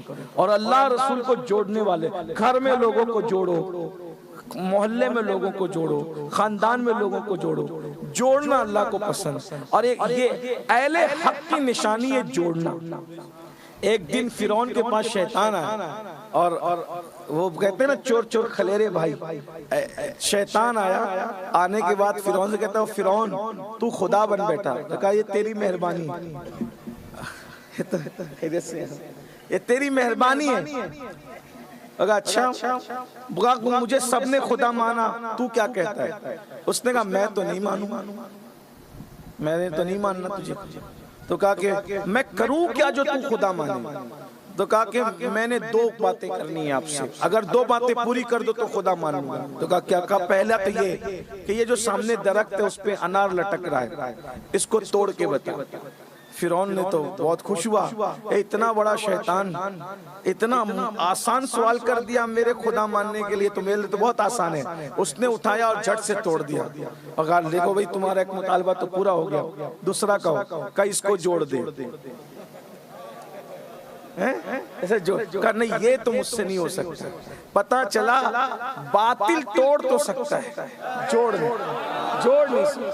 हक की निशानी है जोड़ना। हुजूर ने चांद तोड़ के छोड़ा नहीं, तोड़ा भी और जोड़ा। हालांकि अबू जहल का मुतालबा सिर्फ तोड़ने पे था, जोड़ने पे नहीं था। उसने बातिल पे था ना, उसकी फिक्र थी तोड़ना, उसने तोड़वा तो दिया। हुजूर ने उसके मुतालबे पे तोड़ा और अपनी मर्जी से जोड़ करके बताया कि हम लोग अल्लाह अकबर इनके मुतालबे पे तोड़ा है लेकिन अपनी मर्जी में जोड़ा। और हुजूर अलैहिस्सलातु व तस्लीम ने जोड़ा। इसलिए अगर हुजूर से जुड़ना है तो लोगों को जोड़ के हुजूर को से जोड़ो, इंशाअल्लाह यहाँ भी उनके करम से जुड़ोगे, वहां भी उनके करम से जुड़ोगे। ना बिरादरियां देखो, ना तंजीमें देखो, ना तहरीकें देखो, ना सिलसिले देखो, बस ये देखो कि मुस्तफा जाने रहमत की वफादारी है कि नहीं है। जहां रसूलुल्लाह की वफादारी है उसके लिए जितनी कुर्बानी देनी पड़े उतनी कुर्बानी दो। बल्कि हमारे बुजुर्ग जो वाकई बुजुर्ग थे, जो सच्चे बुजुर्ग थे, उन लोगों की फिक्र ये थी कि सरकार बाबा फरीद मिल्लत व दीन, बाबा फरीदुद्दीन गंज शकर रहमतुल्लाह अलैह के पास एक मुरीद आया। मुरीद होते हैं और मुरीद ने कहा कि हुजूर मैं लोहार हूँ, गरीब आदमी हूँ, आपको कोई बड़ा तोहफा नहीं दे सकता, बहुत छोटा तोहफा लेकर आया हूँ, कबूल करें। मुर्शिद ने कहा क्या लाए हो? कहा हुजूर कैंची बना करके लाया हूँ, कैंची कबूल फरमा ले। बाबा तू तो लोहार है, क्या सिर्फ कैंची बनानी आती है, तुझे सुई बनाना नहीं आती? कहा हुजूर मैं तो सुई बनाना भी जानता हूँ। कहा हम सूफी लोग हैं, हमारे पास कैंची न लाया करो, हमारे पास सुई लाया करो। हम कैंची वाले नहीं सुई वाले हैं, क्योंकि कैंची एक को दो कर देती है और सुई धागा दो को एक कर देता है। हम एक के दो करने वाले लोग नहीं, दो को एक करने वाले। मेरे भाइयों ये अपना मसलक है, ये अपना मजहब है। इमाम अहले सुन्नत ने क्या कहा? एक मेरा ही रहमत में दावा नहीं, शाह की सारी उम्मत पे लाखों। पूरी उम्मत हयात लेके चलो, कायनात लेके चलो, चलो तो सारे जमाने को साथ लेके चलो। लंबी तकरीर मैंने कहा था नहीं कर सकूंगा, 2-4 मिनट में वो बात सुन ले जो शुरू किया था। तो वो जो साहबी थे हुजूर उनसे बहुत प्यार करते थे। और अच्छा एक बात और बताऊं, हुजूर अलैहिस्सलाम की कोई सुन्नत अगर लोग भूल जाएं, लोग किसी सुन्नत को भूल जाएं, सब छोड़ दें, उस वक्त जो अल्लाह के रसूल की उस सुन्नत को जिंदा करेगा, अल्लाह उसको 100 शहीदों का सवाब अता फरमाएगा। हुजूर अलैहिस्सलाम फरमाते हैं कि जो मेरी ऐसी सुन्नत को जिसको लोग भूल गए हो या छोड़ दिए हो, मन तमस्सका बिसुन्नती इंदा फसादी उम्मती फलहु अज्र मियत शहीद, कि जब उम्मत में फसाद पैदा हो जाए और उस वक्त कोई मेरी सुन्नत को मजबूती से पकड़े, उसे अल्लाह 100 शहीदों का सवाब अता फरमाएगा। हुजूर अलैहिस्सलाम की सुन्नतों में से एक सुन्नत ये है कि अल्लाह के रसूल हर बंदे से ऐसा प्यार करते थे कि जिससे पूछा जाए कि हुजूर सबसे ज्यादा किससे प्यार करते हैं, तो हर आदमी कहता था कि हुजूर सबसे ज्यादा मुझसे प्यार करते हैं। यानी सिद्दीक अकबर से पूछो कि हुजूर सबसे ज्यादा किसको चाहते हैं, और सिद्दीक अकबर कहते हैं मुझे, फारूक आजम कहते हैं मुझे, उस्मान गनी कहते हैं मुझे, मौला अली कहते हैं मुझे, साद कहते हैं मुझे, सईद कहते हैं मुझे, तलहा कहते हैं मुझे, जुबैर कहते हैं मुझे, खालिद कहते हैं मुझे, अबू हुरैरा कहते हैं मुझे। गोया कि हुजूर सबको यूं प्यार देते थे, इसलिए कि जो दरिया होता है ना, दरिया उसके किनारे बड़े वसी होते हैं। हाँ, दरिया के किनारे एक आदमी जो वो जगह नहीं भरता, बहुत वसी होता है दरिया का किनारा। तो जो दुनिया का दरिया उसका किनारा इतना वसी है, तो जो रहमत का दरिया है उसके किनारे कितने वसी है। हाँ, तो अल्लाह के रसूल अलैहिस्सलाम की शान, बल्कि हुजूर ने तो दुश्मनों के लिए भी दिल इतना बड़ा किया कि जब अब्दुल्ला इब्ने उबई मरा, ये मुनाफिकों का सरदार, मुनाफिकों का सरदार, कोई कसर नहीं छोड़ी हुजूर को सताने में। लेकिन जब मरा ना, तो अल्लाह ने फरमाया महबूब इसने आपको इतनी तकलीफ दी है कि अगर आप 70 बार भी इसकी मगफिरत की दुआ करें तो मैं इसको माफ नहीं करूंगा। अल्लाह का फरमान सुने और हुजूर का जवाब सुने। अल्लाह उसको क्यों माफ नहीं कर रहा है? क्योंकि महबूब का दुश्मन है ना। और अल्लाह क्या फरमा रहा है? महबूब अगर आप 70 मरतबा भी इसकी मगफिरत की दुआ करें तो भी माफ नहीं करूंगा। तो हुजूर क्या कहते हैं पता है? काश कि अगर अल्लाह कहता ना कि 71 मरतबा दुआ करेंगे तो माफ कर दूंगा, तो मैं खाना सुन्नत ये भी याद रहा और सारी अपने मफाद की सुन्नत खाने से पहले मैं। और वो नफरती तबका जो है ना, वो हुजूर की तरफ से नहीं आया है, वो तो हिंदुस्तान में 1857 के बाद अंग्रेजों की मैस से आया है। ऐसे तबके को भूल जाए, छोड़ दीजिए उनको उनके हाल पे, और हम सूफिया के तरीके पे चल के, अहलुल्लाह के तरीके पे चल के मोहब्बत की बात करें, प्यार की बात करें, उल्फत की बात करें, पॉजिटिव बात करें। तो अर्ज क्या कर रहा था, एक सहाबी थे, मोटे मोटे होंठ, बड़े बड़े दांत, हबशी नस्ल। हुजूर उनसे बहुत मजाक करते, अपनी शान के बता। एक दिन हुजूर तन्हा बैठे थे सल्लल्लाहु अलैहि वसल्लम, वो आए, आकर बैठ गए। तो मेरे आका ने फरमाया तुम शादी क्यों नहीं करते? क्या फरमाया? तुम शादी क्यों नहीं करते? हुजूर ने उनके साथ मजाक फरमाई, अपनी शान की। और कभी कभी ऐसा होता है ना कि इंसान मजाक करता है, वो दिल पे जाके लगती है। हुजूर की मजाक उनको उस दिन दिल पे लगी, यानी दिल लगी थी और वो दिल लगी दिल पर लग गई और वो रो पड़े, सीरियस हो गए, मजाक में रो पड़े। कहा हुजूर, उन्होंने अपने लिए कहा, मैं नहीं कहता उनके लिए, क्योंकि हम मेरा मसलब तो सरापा अदब है, हम बहुत ताजीम की बात करते हैं, अल्फाज भी चुने हुए। तो उन्होंने कहा हुजूर, मेरे मोटे मोटे होंठ है, बड़े बड़े दांत है, हबशी नस्ल हूं, रंग मेरा बहुत बहुत खुलता हुआ नहीं है, मुझे कौन बेटी देगा? आप कहते शादी कर, मुझे कौन बेटी देगा? मदीने मुनव्वरा के लोग तो बहुत खूबसूरत भी है, मालदार भी हैं, मुझ जैसे गरीब को जिसका खुद का मकान नहीं, कौन बेटी देगा? बस मेरे आका की आदत थी, किसी की आंख में आंसू हुजूर नहीं देख सकते थे, तड़प गए मेरे आका और दरियाए करम जोश में आया। फरमाया जाओ, वो फुला जो सबसे बड़ा खूबसूरत घराना है ना अंसार का, उसके पास जाना और जाकर के कहना कि मेरा हुक्म है कि वो अपनी बेटी का रिश्ता तेरे साथ तय करे, मेरा हुक्म है, जाओ जाओ। उन्होंने कहा हुजूर उनसे कहा हाँ जाओ, उनकी हिम्मत नहीं होती थी, कहा हुजूर उनसे कहा हाँ जाओ, मेरा नाम कहना। वो गए, दोपहर का वक्त था, मदीने मुनव्वरा की चिलचिलाती धूप है। जैसे आज हम रात के 2-3 बजे किसी से मिलने नहीं जाते, उस जमाने में लोग दोपहर के वक्त किसी से मिलने नहीं जाते थे, क्योंकि लोग रातों को इबादत करते थे, तो दिन को दोपहर में आराम करते थे, केलोला करते थे, ताकि रात की इबादत पर उनको जो है वो मदद मिले। जल्दी से कोई किसी घर दोपहर में जाता नहीं था। ये गए और जाने के बाद दस्तक दी। अब अचानक रात के 2 बजे घर पे दस्तक होगी तो हमारा हाल क्या होगा? तो जैसे केलोला के वक्त कोई किसी के पास नहीं आता था, ऐसे केलोला के वक्त कोई आया, दस्तक हुई तो पूरा घर अटेंशन हो गया, क्या हुआ? ऐसे में साहिबे मकान जब आगे बढ़े दरवाजा खोलने के लिए, तो पीछे खूबसूरत सी बेटी भी खड़ी हो गई, कोई हादसा तो नहीं है? तो ऐसे में उन्होंने सलाम किया, आप इस वक्त? हाँ हुजूर ने भेजा, हुजूर ने भेजा। हाँ हुजूर ने आपको सलाम कहा जी। क्यों भेजा? कहा हुजूर ने भेजा। हाँ भेजा है तो क्यों भेजा है? हुजूर ने भेजा है। हाँ लेकिन बताओ साथ, हुजूर ने क्यों भेजा है? हुजूर ने इसलिए भेजा है कि तुम अपनी बेटी का रिश्ता दो। उनको ऐसा लगा कि हुजूर ने भेजा है, अपनी बेटी का रिश्ता दो, मतलब हुजूर के लिए रिश्ता दो, अल्लाह के रसूल के रिश्ता। उनकी तो खुशी की इंतहा नहीं, कहा कि कौन इनकार करेगा, मैं राजी हूं मेरे लिए। यानी आप देखें, एक लम्हा खुशी आसमानों पर और दूसरे लम्हा तहतुस्सरा में, मेरे तेरे लिए एक जुमला ये कि हुजूर ने भेजा रिश्ता लेकर, समझ रहे कि हुजूर के लिए। उस वक्त तो खुशी की इंतहा नहीं, और कहा मेरे लिए। उस वक्त तो उनके दुखों की कैफियत क्या होगी वो तो वही जाने, लेकिन उन्होंने इतना कहा तुम्हारे लिए।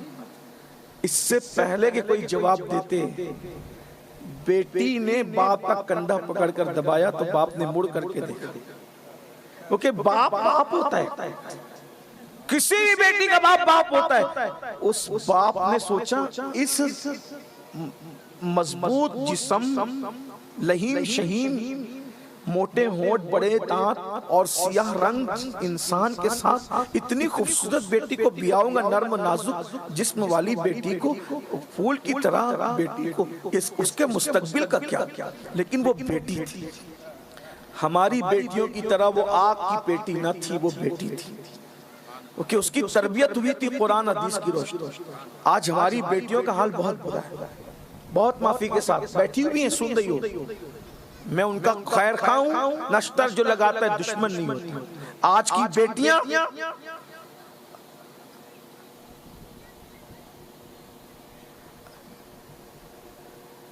क्या लिखा? आज की बेटियां अगर चेहरे पे दाढ़ी, वो कहती है जिसके चेहरे पे दाढ़ी है मैंने उसके साथ शादी की, मुझे तो स्मार्ट चाहिए। तो आप स्मार्ट किसको समझते हैं?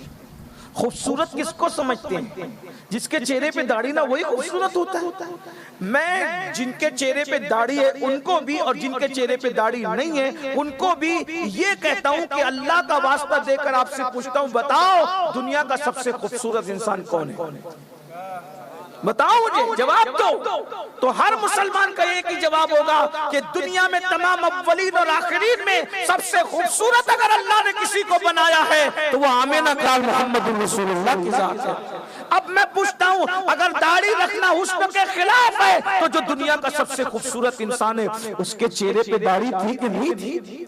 अरे अब तो खूबसूरत बनने के लिए गैर मुस्लिम लड़के भी दाढ़ी रख रहे हैं और तुम्हें शर्म आती है हुजूर की सुन्नत को इख्तियार करने में? अरे दाढ़ी काली हो तो खूबसूरती ऐसे जौबनों पर आती है, और अगर दाढ़ी सफेद हो जाए तो अल्लाह के रसूल फरमाते हैं जिसकी दाढ़ी इस्लाम में सफेद हो जाती है उसकी दुआ को रद्द करने में अल्लाह हया फरमाता है। जिसकी दाढ़ी सफेद हो जाती है इस्लाम में अल्लाह इरशाद फरमाता है ये जवानी में नेक रहा, अगर बुढ़ापे में इससे गुनाह हो जाए तो इसका गुनाह मत लिखना, मैंने इसको माफ कर दिया। आप गौर फरमाए, दाढ़ी काली हो तो हुस्न बढ़ाए और सफेद हो जाए तो अल्लाह भी हया फरमाए। जरा गौर तो फरमाए, अल्लाह बूढ़ों से, मुसलमान बूढ़ों से अल्लाह हया फरमाता है जैसा कि उसकी शान है। तो मेरी बहनों से मैं कहता हूँ कि स्मार्ट के चक्कर में फिर ना तुम ये देखते हो कि वो दीनदार है कि मुल्हिद है, ये भी नहीं देखते वो ताश के पत्ते खेलने वाला है कि जुआ खेलने वाला है कि वो नशा करने वाला है कि वो शराब पीने वाला है। स्मार्ट स्मार्ट स्मार्ट के चक्कर में, सफेद चमड़ी के चक्कर में, सूट बूट के चक्कर में, मैं ये नहीं कहता कि हर दाढ़ी मुड़ाने वाला जो है वो पापी होता है, बुरा होता है, ऐसा बिल्कुल मेरे कहने का मतलब नहीं। लेकिन एक बात ये है, अरे दीन से दूर होगा तुझे भी रखेगा और तू बिस्तर पे रात भर सिसकियां ले रही होगी और वो किसी और के साथ रातों को गुलछर्रे उड़ा रहा होगा। ये हो रहा है कि नहीं हो रहा है? इसलिए मैं अपनी कौम की बेटियों से कहता हूँ दीनदारों के साथ रिश्ते करो, शराफत वालों के साथ रिश्ते करो, नेक लोगों के साथ रिश्ते करो, चाहे वो गरीब हो, चाहे हल्की फुल्की हुस्न वाला हो, चाहे बोली वाली सूरत वाला हो। याद रखना सफेद चमड़ियां और जाहिरी हुस्न जमाल की अहमियत नहीं होती, असल अहमियत होती है इंसान के किरदार की, इंसान के अखलाक की, इंसान की जो वो सीरत की। सीरत बड़ी चीज है। और एक बात ये भी बताऊं, 18 साल की उम्र में जो खूबसूरत दिखता हो या दिखती हो 50 साल की उम्र में भी वैसे ही दिखे ये कोई जरूरी नहीं है। वरना देख लो अल्लाह अकबर, बहुत से 18 साल में कैसे दिखते थे और 40 साल में कैसे दिखते हैं। मगर मैं कोई बेइज्जती नहीं कर रहा हूं, लेकिन ये बात आपको बता दूं ताकि सबको समझ में आ जाए। 18 साल में तो बहुत स्मार्ट दिखते थे, बहुत स्लिम दिखते थे, 40 में आते आते ढोल की तरह हो गए। तो क्या करोगे? अब तलाक ले लोगे? क्या अपनी नफरतें करोगे? याद रखना, जो सिर्फ हुस्न की बुनियाद पे रिश्ते करते हैं हुस्न खत्म हो जाता है, मोहब्बत खत्म हो जाती है। जो शराफत की बुनियाद पे रिश्ते होते हैं, शराफत हमेशा बढ़ती रहती है तो मोहब्बत भी बढ़ती रहती है। अल्लाह अकबर, दीनदारी बढ़ती रहती है तो मोहब्बत भी बढ़ती रहती है। इसीलिए देखो इस्लाम में मुसलमानों के यहाँ सिर्फ जीते जी मोहब्बत नहीं है, बीवी मियाँ जब तक जिंदा है तब भी मोहब्बत है, मरने के बाद भी मोहब्बत है। हत्ता कि अल्लाह अकबर, आप देख रहे हैं ये जो ताजमहल है, ताजमहल जिंदा बीवी के प्यार में नहीं बनाया बल्कि मुर्दा बीवी की मोहब्बत में बनाया। यानी मुसलमान बीवी से प्यार कितना करता है जिसे दुनिया शाहजहां कहती है ना, तुम कितने ही गलत तारीख को मस्क कर लो, तारीखों को मस्क कर लो, शाहजहां वो इंसान है जिसकी कभी तहज्जुद भी फौत नहीं हुई। शाहजहां वो इंसान है जिसकी असर की सुन्नत के गैर मौकेदार भी वो नहीं छूटी है। बहुत माफी के साथ, बेइज्जती के लिए नहीं कह रहा हूँ, आज हमारे इमाम लोग इतने पाबंद नहीं है जितना शाहजहां शरीयत के पाबंद। ये बात पूरी जिम्मेदारी से कह रहा हूँ। आप क्या समझते हो उसको? आपने अय्याश आवारा दूसरों के कहने पे क्या क्या बक दिया है। खुदा की इज्जत की कसम, शाहजहां उस हस्ती का नाम है जिसकी तहज्जुद फौत न हुई, सुन्नत गैर मौकेदा फौत न हुई, उसने किसी नामहरम औरत का चेहरा नहीं देखा। आप क्या समझते हो? शाहजहां शाहजहां है। हमने अपने बादशाहों, अरे तुम्हें अपने नबी की सीरत नहीं पता, तुम्हें बादशाहों की तारीख क्या पता होगी? जो कौम सीरत नबी से ना वाकिफ हो। बात आई तो अर्ज कर दूं, हालांकि टाइम फिर ज्यादा ही हो रहा है, लेकिन बात आई तो ये अर्ज कर दूं, ये जो दिल्ली की जामा मस्जिद है, दिल्ली की जामा मस्जिद, दिल्ली की जामा मस्जिद को शाहजहां ने अर्श पर ख्वाब में देखा। अर्श पर ख्वाब में देखा और आवाज आ रही थी ऐसी मस्जिद बनाओ, ऐसी मस्जिद बना। अब ख्वाब देखे बादशाह, अब उसका नक्शा बादशाह तो बना नहीं क्योंकि वो इंजीनियर तो था नहीं, बादशाह इंजीनियर तो है नहीं। और ख्वाब से उठता है बादशाह, और ख्वाब से उठने के बाद ऐलान करता है पूरे दिल्ली में, मैंने जो मेरे दिमाग में जो मस्जिद का नक्शा है, जो वो नक्शा बना के लाएगा उसको मुंह मांगा इनाम दूंगा। अब जो बनाते सब्जी, जो बनाते सब्जी।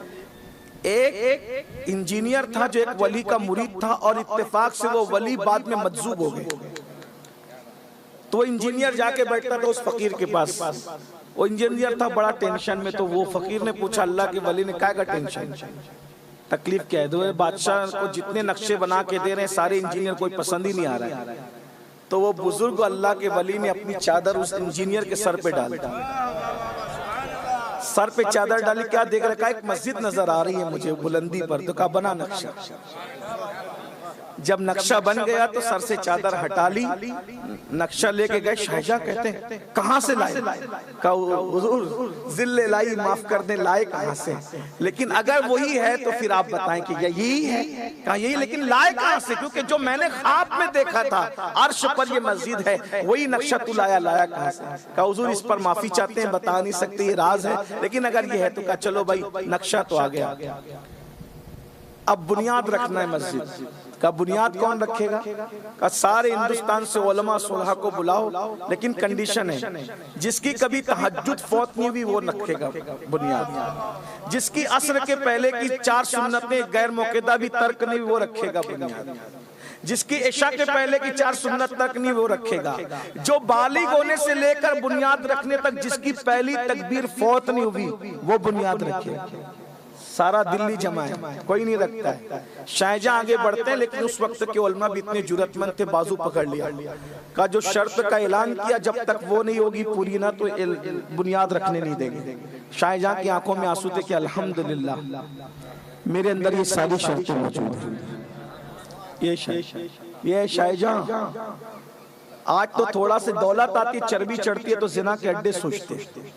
हाँ, अरे बहुत दौलत तो जाने दीजिए, सिर्फ रिचार्ज कराने की औकात हो जाती है ना तो रात भर जिना की फिल्में देखते हैं। ये मुसलमानों का हाल। फिर लोग कहते हैं मुसलमान बर्बाद क्यों, तबाह क्यों? मैंने कहा मुसलमान को मुसलमान बनने की जरूरत है। मुसलमान सब बना, मुसलमान कब बना?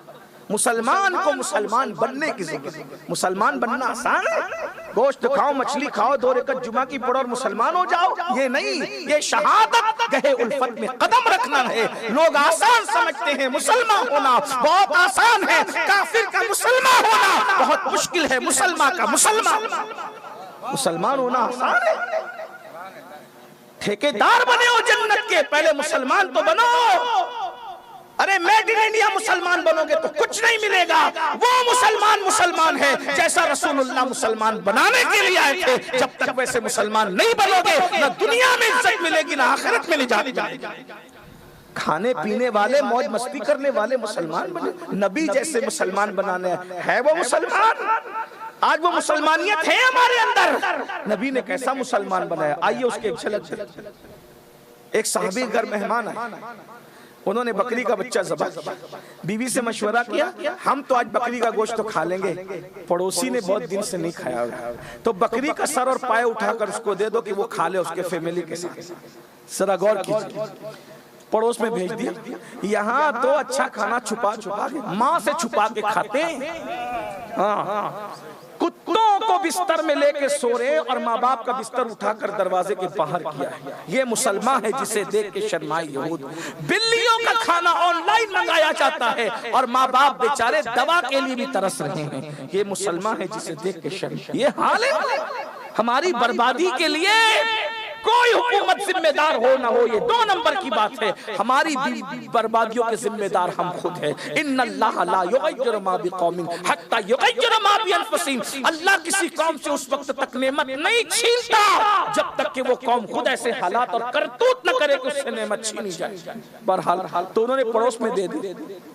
पड़ोस में बकरी का सर और पैर आए तो उन्होंने बीवी से कहा, हम तो कभी ना कभी खाते रहते हैं, हमसे ज्यादा जरूरत हमारे पड़ोसी को है, उसको दे दो। उन्होंने वहां दिया। उन्होंने सोचा हम भी कभी कभी खा लेते हैं, हमसे ज्यादा जरूरत हमारे पड़ोसी को है। पूरे मोहल्ले में बकरी का सर और पैर घूमता रहा। जिस घर से चला था उसी घर में वापस आ गया। यहाँ तो हाल ये है कि शादी में खाना खाते हैं ना तो उसके आगे का गोश्त अपने आगे खींच लेते हैं, उसका नजर इधर उधर होता है। ये हंसने की ये अखलाकी गिरावट है, ये अखलाकी गिरावट है मेरे भाई। हालात ये हैं, मस्जिद के अंदर इफ्तार करने के लिए जाइए तो फिर ऐसी उधम होती है, इफ्तार के वक्त तो झगड़ा होता है कि तूने मेरे आगे का भजिया क्यों लिया और उसने उसके आगे का समोसा क्यों। ये है हाल। हुजूर ने क्या बनाया था और क्या बन गए हैं ये मुसलमान जिसे देख के शर्माई जो। हुजूर ने तो बनाया था कि खुद भूखे रहकर औरों को खिलाया करते। आज क्या हो, बहरहाल बात दूर निकलती जा रही है, मुख्तसर समेट लूं तो अर्ज ये कर रहा था कि मस्जिद की बुनियाद तो रखती। लोगों ने कहा भाई इसकी शर्तें इतनी सख्त है, बुनियाद के लिए इफ्तिताह में पता नहीं अब क्या कौन आएगा, इफ्तिताह में कौन है। शाहजहां ने इफ्तिताह वो अनोखा कराया, कोई न करा सका। मस्जिद पूरी बन गई, हौज भरा और जो मस्जिद का जीना था वहाँ 2 रकात नमाज पढ़ी और मदीना शरीफ की तरफ रुख करके कहा हुजूर मुझे हुक्म था, मैंने मस्जिद बना दी, लेकिन अब ये मस्जिद खोलूंगा उसी वक्त जब आप खुद तशरीफ ला के इसमें पहले नमाज अता फरमाएं। आप आकर नमाज पढ़िए और मुझे पता चलना चाहिए कि आपने पढ़ी है नमाज। हुजूर आप आइए। और क्या अकीदा था कि हुजूर आ सकते हैं।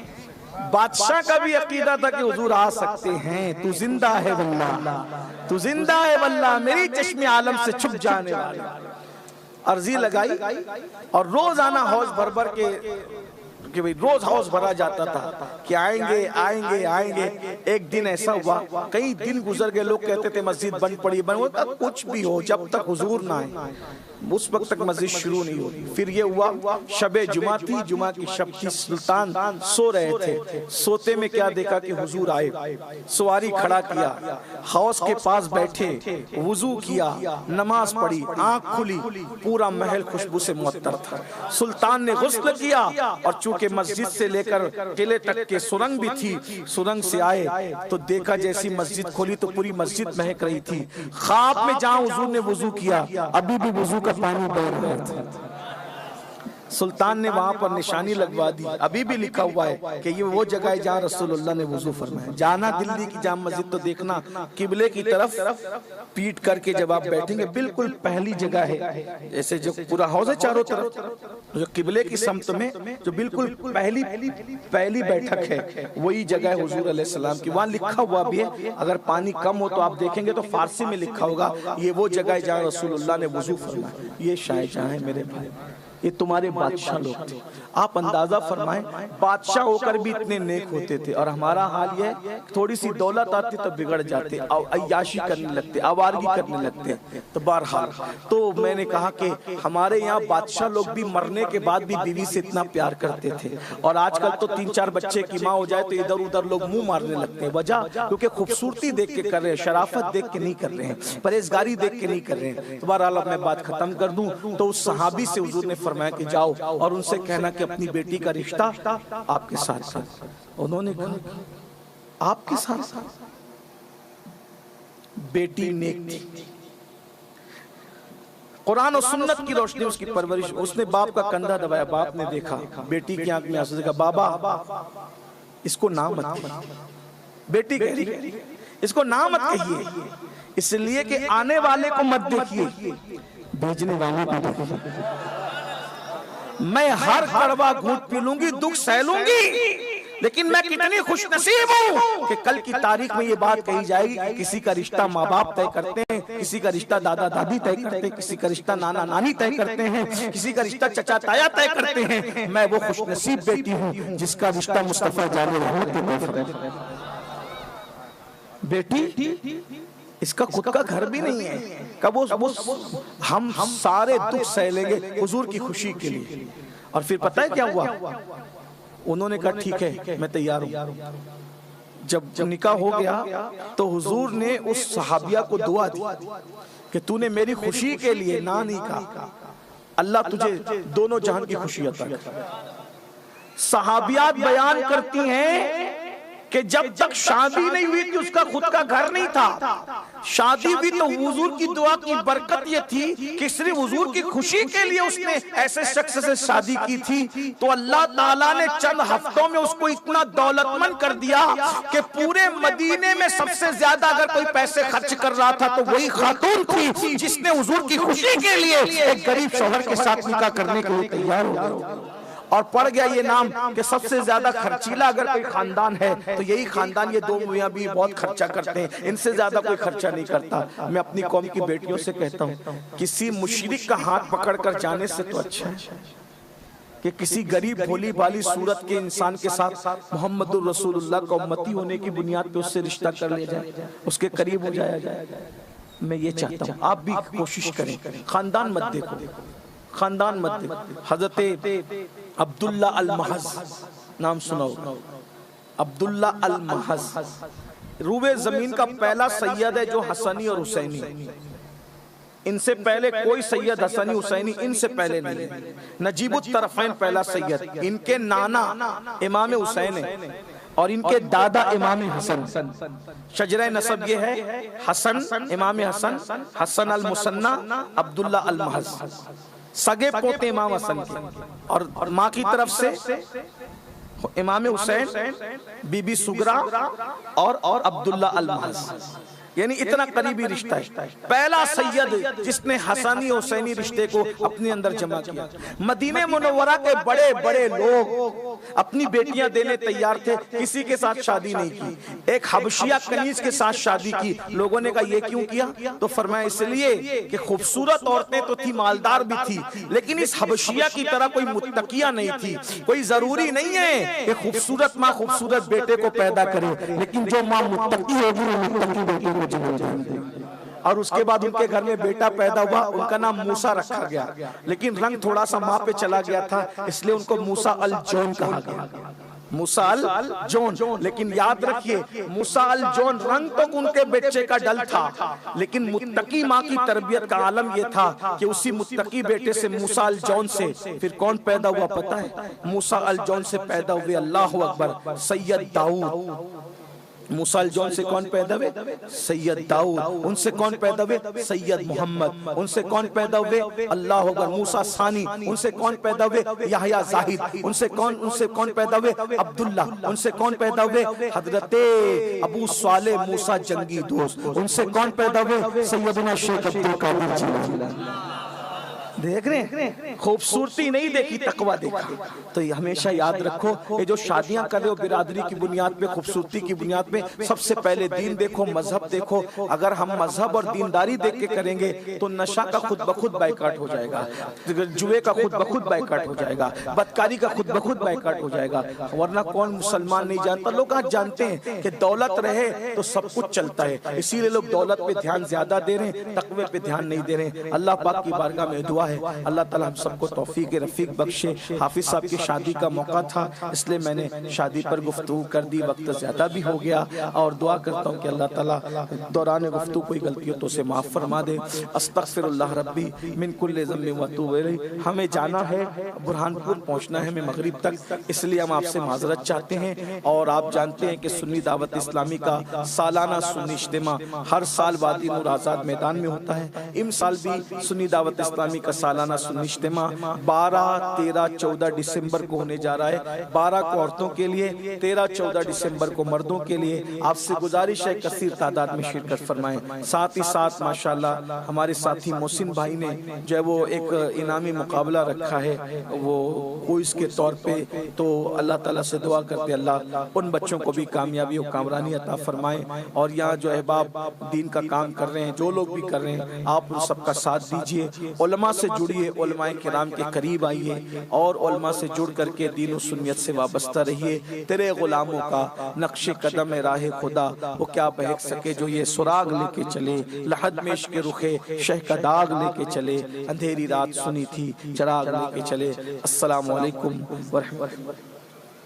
आप जानते हैं कि ये जो सामने जगह नजर आ रही है मस्जिद या रसूल अल्लाह के लिए हमारे सुन्नी दावत इस्लामी के नौजवानों ने जगह की खरीदी की है। कहाँ है ये जगह? ये जो सामने नजर आ रही दरख्त के पास है, ये यहाँ मस्जिद बनाना चाहते हैं आका अलैहिस्सलाम के नाम से, और ये लोग अभी जगह खरीदने के लिए कोशा हैं। आपसे गुजारिश है, माशाअल्लाह, आपसे गुजारिश है, अल्लाह ने आपको दिया है तो आप इसमें ज़रूर ताउन कीजिए ताकि जो है वो मस्जिद जल्द से जल्द बन जाए। 2 लोगों ने ताउन भी किया, अल्लाह ताला उन्हें बरकतें अता फरमाए इंशाअल्लाह ताला। आप अभी बैठे रहें, अभी आगे का प्रोग्राम देखें, सलातो सलाम होगा, दुआ होगा, उसके बाद ही जाएं, हमारे पीछे ना आए क्योंकि हमें वक्त पे पहुंचना है। अस्सलाम वालेकुम।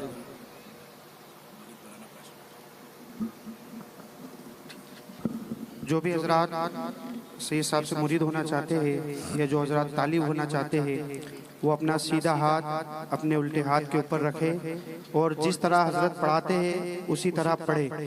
देखिए, ये जो आजकल ये फैशन हुआ है, ऐलान होता है तो सबके सब मुरीद हो जाते हैं, ऐसा नहीं होना चाहिए। अगर आपके दिल में है तो होइए, वरना ऐसे जबरदस्ती नहीं। एक बात ये, दूसरा ये कि हम लोग कोई पीर वीर है नहीं, हम लोग हुजूर गौसे पाक के वकील है। असल पीर जो है वो गौस पाक है, तो आप उन्हीं के मुरीद होने की निस्बत से जिनको पढ़ना है वो पढ़ लें, औरतें पढ़ना चाहें वो भी पढ़ लें। बिस्मिल्लाहिर्रहमानिर्रहीम, अस्तगफिरुल्लाह रब्बी मिन कुल्ली ज़ंबिन व इलैहि ला इलाहा इल्लल्लाहु मुहम्मदुर रसूलुल्लाह सल्लल्लाहु तआला अलैहि व आलिहि व सहबिहि व बारक वसल्लम।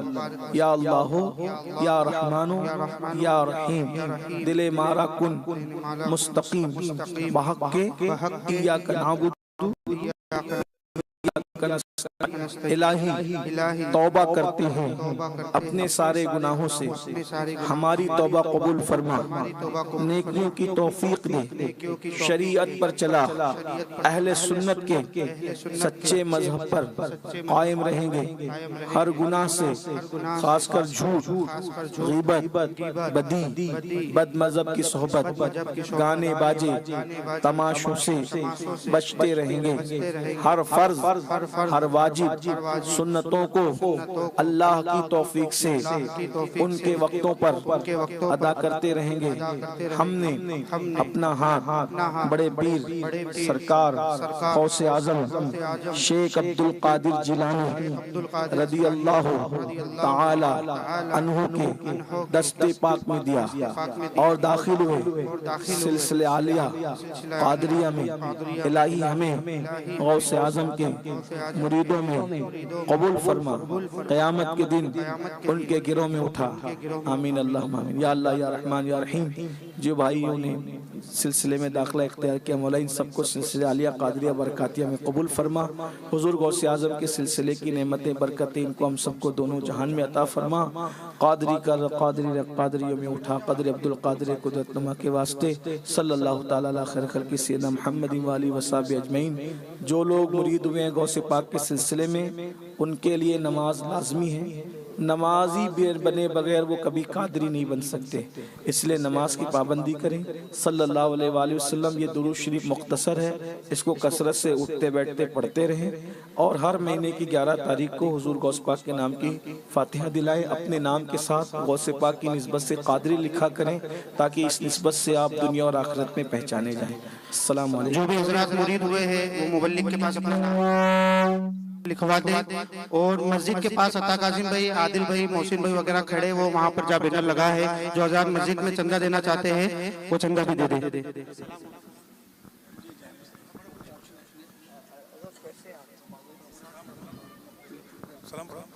मुस्तफा जाने